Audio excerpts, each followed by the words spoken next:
This will be hard to deal with. Power has always come at a cost, and the first payment is being alone. History tells us something scary. The most powerful people, like emperors, generals, strategists, and kings, always end up alone. Their names are carved into books, and their faces are carved into marble. But their private lives are full of silence that few people dare to face. They sit on thrones, but no one is really next to them. It's not just history. Take a closer look. People who have power in politics, business, and today's empires act differently. They eat at long tables, yet no chair is close enough to touch them. Their friendships are based on business. Their alliances are short-lived, and their smiles cover plans.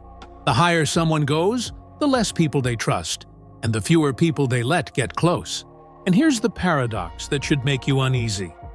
People are made to connect, be close to each other, and feel like they belong. Many religions and ideologies say that the most important thing in life is to love and be loved. But power, which is what makes countries and changes reality, wants the opposite. It calls for withdrawal. It needs to be looked at with mistrust. You have to learn to breathe in the chilly air of being alone without breaking. Why? Why do the strong always have to be alone? Why must those who change history live in a world where every hug is suspect and every friend is a threat? Niccolo Machiavelli realized this hundreds of years ago. He said in The Prince that leaders couldn't be loved and weak at the same time. He said that a ruler must be feared if he can't be both. But there was something deeper lurking in those words. To be better than others, you have to be different from them. To take power means to leave the group. Think about Julius Caesar, who was killed by people he thought were allies, not adversaries. Think of Stalin, who didn't trust anyone, not even the people who fed him. Think about today's leaders, whose close friends are not trusted friends but enemies who are ready to attack. This cycle keeps happening over and over again, throughout time and space. And this is where the topic starts to get heavy. If power separates individuals and being alone hurts the human soul, then why do people still want it? Why do men and women gladly walk towards the throne, even when they know it's in the middle of an empty room? Could the desire for power be stronger than the need for love? Or is it that once you've tasted power and realize that people listen when you talk, all your other wants seem weak and pointless? But what happens to the spirit when it loses the warmth of other people? What happens to the heart when every hand that reaches out could potentially be a weapon ready to stab? There is another layer to this conundrum, one that is much more scary. Maybe power isn't what makes people lonely. It's just something that goes along with it. Maybe people who want it already feel different from everyone else and already feel like they don't really belong. Power is not the jail. It is the pretext, the rationale, the shield for an isolation that has perpetually existed. So, here you are, faced with a problem that shakes the very foundations of human existence. If the greatest successes need solitude, is the loneliness worth the cost?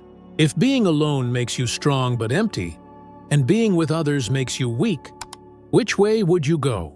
Would you rather be safe in a group or alone at the top? Loved but unable to do anything, or feared but untouchable? The most powerful people in history have already answered this question, even if they didn't mean to. Their lives, their reigns, and their stories show what they chose. But their tired and suspicious features also tell you to be careful. But no warning ever stops the rise. You know how it feels, right? The uneasy pull of ambition, the urge to want more, the secret notion that you could hold power in a different way, that you could stay human while being above. But if so many have failed before you, what makes you think you can do better than emperors and philosophers? This is the big contradiction, the truth that can't be ignored. Power and loneliness go hand in hand, and you have to make a choice about whether or not you want to go to that wedding. But you need to know why before you can make a choice. What makes this pattern so hard to break? Why has solitude cast a pall over authority throughout empires, spanning generations and permeating the very essence of human existence? To answer that, we need to look deeper. into the secret parts of psychology, philosophy, and the harsh truths about how people are. Something older than monarchs and empires is at the heart of power's loneliness. The conflict between our want to belong and our desire to dominate is a fissure in our own nature. You want both things, yet they can't live together without tearing each other apart. Carl Jung famously said, "Being alone doesn't make you lonely. Not being able to say what you think is important does." It's not just that people avoid the powerful. It's that their point of view becomes strange. What they care about doesn't matter to anyone else anymore. Their remarks no longer have the innocence of casual conversation. Every word is weighed and every gesture is looked at closely. When you give orders, make decisions, or make choices that affect other people's lives, you stop speaking as a person and start speaking as a force. And people don't befriend forces. They dread them. This is why Nietzsche thought that people who want to be great will always end up alone. In Thus Spoke Zarathustra, he called the higher man a lonely wanderer, who the herd didn't understand or trust. To climb above the crowd, you have to separate yourself from it. You stay safe but helpless if you live like everyone else. If you live differently, think differently, and have the guts to enforce your will, the herd will back off. You will then be alone on the mountain summit, with only the wind to keep you company. Machiavelli, the most practical of them all, took away the poetry and said what others were afraid to say: "He who wants to be obeyed must know how to command." And to command involves breaking ties. It involves saying no to the comfort of being equal. It implies realizing that closeness and power can't be in the same place at the same time. To rule over people means to put yourself above them, and no one loves a guy they have to bow down to. But what makes this break so bad? Because the human mind is not made to handle being alone without consequences. We are born with the ability to form attachments.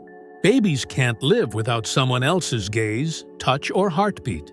Adults are more independent, yet they still wither when they can't interact with others. Loneliness is not merely an emotional distress. Neurologically, it manifests as pain. Research indicates that social exclusion stimulates the same neural pathways as physical trauma. Being alone is like bleeding without anyone noticing. But, strangely, power needs that very wound. You need to make space to lead. You have to keep yourself from being affected in order to influence others. You have to be untouchable to be feared. This is why powerful people have bodyguards when they go down halls, why they mumble instead of laugh, and why their smiles are planned instead of natural. Not usually do they choose to be alone. The institution of authority itself makes them that way. But there is a deeper psychological mechanism at work that most people don't see. Power changes who you are. When you realize that other people rely on you, your mind starts to change in strange ways. Trust, love, and loyalty used to feel normal, but today they feel hazardous. Every friend could turn on you. Every friend could be jealous. Every kind thing someone does could be a way to control them. And thus, you always have doubt with you. The stronger you are, the more paranoid you get. That's why rulers paid people to test their meals. Why dictators put their erstwhile friends in jail. Why CEOs keep contracts locked up at night. It's not simply paranoia, it's how to stay alive. The closer someone is, the sharper the blade they can bury. The hidden issue is that the higher you get, the less human you can be.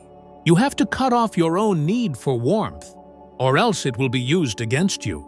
You need to stop listening to the impulses that kept you alive in the tribe and replace them with cold logic. But what does it pay to silence these instincts? Jung said that when we try to hide important pieces of ourselves, they don't go away. They come back as shadows. When you hold back closeness, it turns into suspicion. When you hide your vulnerability, it turns into brutality. The shadow of trust that has been pushed down turns into tyranny. This is why so many powerful people, from kings to modern leaders, go back and forth between being charming and cruel, warm and cold. They are divided between the old need to belong and the harsh demands of power. And while they try to bring both sides together, they break apart even more, until they don't even know if they can really love or if every move they make is all for show. Do you feel the weight of this conflict now? You want power because being powerless is too much to bear. But to get there, you have to give up the things that make life worth living. And yet, most people don't realize this trap until it's too late. They chase their dreams with ravenous eyes, but one day they wake up in a room full of allies who secretly hate them, and a palace full of ghosts instead of friends. They keep going up and up, but they don't realize that they aren't above everyone else. They are distant from everyone else, always separated by doubt. This is the hidden basis of the problem, the psychological and philosophical split that explains why power separates people and why being alone hurts. But what happens when this break gets worse? What are the hidden effects of a life of solitude becoming permanent? When the mind learns to be suspicious all the time. That's when the story gets darker, where the person who has power starts to eat it. The break won't stay buried long. If you don't do anything about it, it will sprout teeth. Power is never happy with just isolating you. It starts to eat you from the inside out. You think you're in charge, but it slowly and without you noticing starts to lead you. Distortion is one of the most harmful things that can happen when someone has too much power. The human mind is designed to adjust itself in the company of others. We learn about ourselves by looking in the mirrors around us, how our family reacts, how our friends laugh, and how our peers criticize us. Identity bends and warps without those reflectors. The strong often forget what it means to be human when they are alone at the top. They start to think that fear is respect, silence is agreement, and compliance is loyalty. Neuroscience has demonstrated that power alters the brain. Research indicates that individuals in positions of power demonstrate reduced empathy. They actually can't feel other people's emotions as strongly as they used to. This neurological numbing may be adaptive.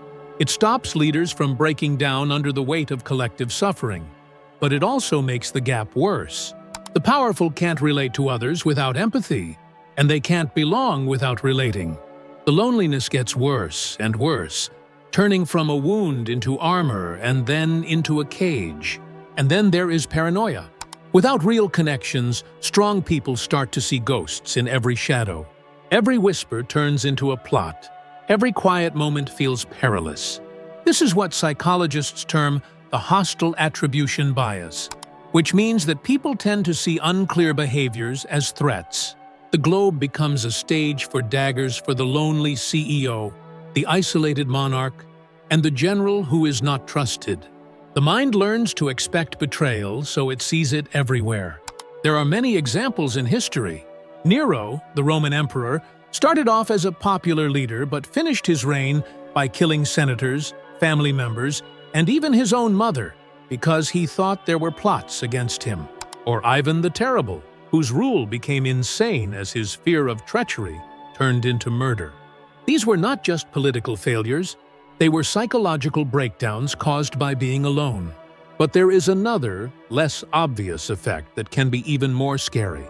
Being alone makes you rely on the same power that caused it. Because the powerful can no longer get real love, they replace it with obedience. They start to want surrender as confirmation of their worth. People who kneel, tremble, or flatter are misunderstood by the powerful as being close. But it is empty closeness that was bought with fear instead of love. The strong consume it nevertheless, and it only makes them thirstier, like seawater does to a thirsty person. This is why tyrants want people to show devotion over and over again. Why dictators put on parades and give speeches. Why do bosses build echo chambers where only praise is allowed? They are not honoring strength. They are making up for being alone. Every round of applause is a bandage over a wound that will never heal. But the worst thing that might happen is not psychosis or dependence. It is the slow death of the soul. As time goes on, being alone becomes the norm, and the mind adapts by shutting down its fundamental needs.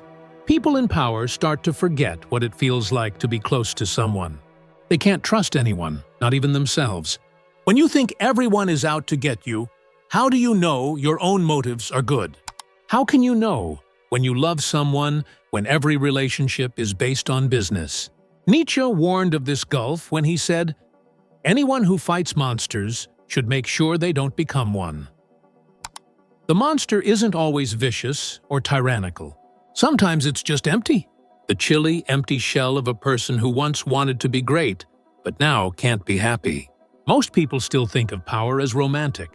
They see glory in the crown, not the quiet that resonates behind palace walls. They want the throne, not the sleepless nights that keep the king up at night. They see the win, not the faces of pals who are immersed in doubt. They don't see the price, but here's the scary truth. You are not safe. You might think you're different, that your drive will be balanced, and that power will never change you. But the effects of being alone are not something you can choose. They are physiological, psychological, and unavoidable.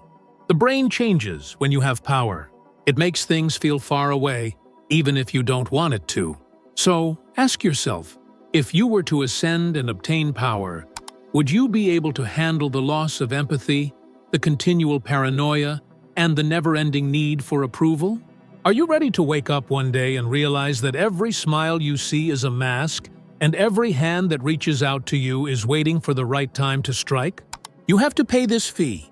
These are the effects that aren't seen. The quiet collapse that power imposes on those who chase it without thinking. But does it have to be like this? Is there no way to fight against this fate? Is it possible to break the constraints of solitude? Or is being alone the only way for everyone who rises? The answer is a dramatic change, a method of thinking that is so counterintuitive and risky that few have ever tried it. And those who did became legends, not just kings. If authority separates people and isolation eats them, then rebellion is the only way to move forward. But this rebellion isn't against other people. It's against yourself, and the way that power changes how you think. Not many people try it. Fewer succeed. But those who do break free find a strength so strong that it scares the people around them. The insurrection starts with a paradox. To get away from the loneliness of power, you have to accept it first. Most people don't like being alone, so they fill their life with noise, fun, and meaningless friendships. They can't sit still in silence because it makes them face themselves. But you must learn to make solitude your teacher, not your executioner, if you wish to rise without being destroyed. Machiavelli alluded to this in The Prince. He told leaders not to be too adored or too loathed, but what he really meant was much more radical. The leader must be able to take care of themselves. He can't require other people to feel good about himself. Being dependent on love or fear makes you weak. Only the one who can stand alone without shaking may give orders without getting eaten. The first step in rebellion is to turn loneliness into strength. Marcus Aurelius, who governed the most powerful empire on earth, said in his meditations that nowhere can man find a quieter or more untroubled retreat than in his own soul. His loneliness was not a misfortune, it was his stronghold. When others fell apart because of mistrust, Aurelius used his loneliness to clear his mind, remember his values, and create an identity that could not be changed by either flattery or betrayal. This is not being detached for the sake of being detached. It is the skill of turning being alone into being an expert. When you don't need other people to warm you up anymore, and you don't need applause to feel entire, the loneliness of power loses its force. It can no longer devour you since you no longer treat it as a wound. You wear it as armor instead. But the insurrection doesn't end there. The second act is more perilous and goes against what you might think. You should look for the truth, not allegiance. Most leaders want allegiance because it makes them feel safer. But loyalty is weak. It may be bought, traded, or betrayed. Truth, on the other hand, cuts through the masks. Don't be with people who flatter you. Instead, be around people who are honest and brave enough to say what they think. You stay grounded, human, and linked to reality only when you hear the realities you don't want to hear. Think about Frederick the Great of Prussia. He let thinkers like Voltaire into his court, guys who questioned him, fought with him, and made fun of him. Most kings would have crushed such views, but Frederick realized the value. Truth protects more than loyalty. Loyalty can lie, but the truth can't. This is the second rebellion, establishing an inner circle that is not comfortable, but challenging. By doing this, you break through the loneliness not with fake friends, but with honesty. You might not have as many friends, but the ones you do have will keep you grounded. But the most radical thing you can do is change what power means. You will stay alone as long as you think of power as control over others. The game changes, though, when you think of power as being in charge of yourself. The Stoics knew this. Epictetus, who was born a slave, said that real freedom is being in control of your own thoughts. No monarch, tyrant, or isolation could take that away from him. To be free, you need to stop judging power by how many people obey you and start judging it by how little can bother you. Once you have control over your anxieties, paranoia, and urges, being alone doesn't matter anymore. You are no longer alone because you have a oneness inside you that no one else can break. This change scares other people. Yes, a man who leads armies is hazardous, but a man who is in charge of himself is safe. He cannot be bribed, flattered, or broken. He doesn't need allegiance, fear of being left behind, or acclaim. His loneliness doesn't feel like a prison. It feels like a throne. This is a rebellion that few people are willing to join because it means giving up on false hopes. It means giving up the easy comforts of being with other people and addressing the void inside. You have to stand in silence till it doesn't scare you anymore. It means giving up loyalty in favor of truth and giving up power over others in favor of control over oneself. But the payoff is great for those who do well. You no longer seek love. You give it freely. You don't ask for loyalty anymore. You inspire it without even trying. You don't hold on to power anymore. You use it lightly since it doesn't define you anymore. Remember Marcus Aurelius.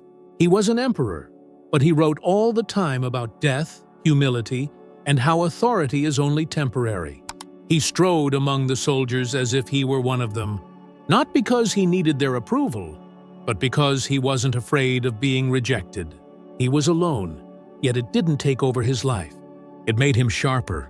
It made him the rarest kind of leader, one who was recognized for both his victories and his wisdom. And what would it mean for you to accept such rebellion?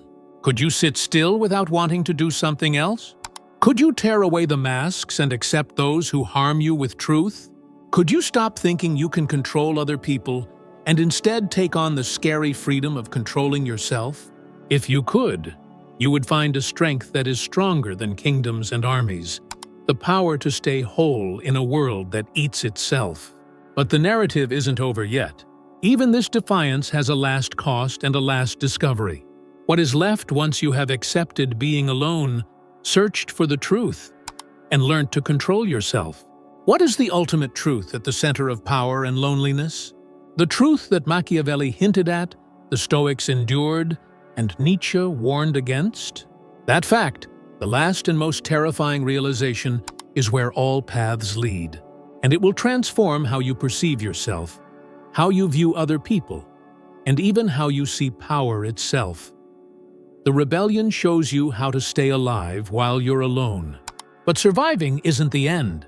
Survival is just getting ready for the hardest, most uncomfortable truth: that the loneliness of power was never an accident or a weakness in the system. It was always the objective. Power separates people because being alone is the only way to find out who you really are.